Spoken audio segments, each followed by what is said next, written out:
যে পবিত্র কোরআন এবং সুন্নাতকে, আল্লাহ রাসূল সাল্লাল্লাহু আলাইহি ওয়াসাল্লামের হাদিসকে চূড়ান্ত সংবিধান হিসাবে ঘোষণা করা হয়েছে এই আরাফার দিনেই। রাসূলুল্লাহ সাল্লাল্লাহু আলাইহি ওয়াসাল্লাম বিদায়ী হজ্জের ভাষণে তিনি এক পর্যায়ে উল্লেখ করছেন, তারাকতু ফিকুম আমরাইন, তোমাদের কাছে দুটি জিনিস রেখে গেলাম, লান তাযিল্লু মা তামাসসাকতুম বিহিমা, সেই দুটিকে যে আঁকড়ে ধরে থাকবে সে কোনোদিন পথভ্রষ্ট হবে না।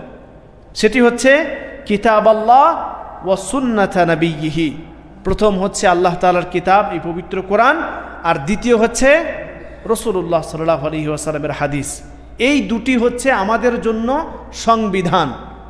আমাদের জীবন চলার পথে যা কিছু সমস্যা হবে সব কিছুর সমাধান হচ্ছে এই দুটির মধ্যেই।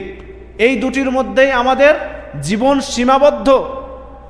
কিয়ামত পর্যন্ত, কিয়ামতের সকাল পর্যন্ত যত মানুষ আসবে সবার জন্য পবিত্র কোরআন এবং রাসূলুল্লাহ সাল্লাল্লাহু আলাইহি ওয়াসাল্লামের হাদিস হচ্ছে, রাসূল সাল্লাল্লাহু আলাইহি ওয়াসাল্লামের সুন্নাত হচ্ছে সংবিধান, সমস্ত সমস্যার সমাধান।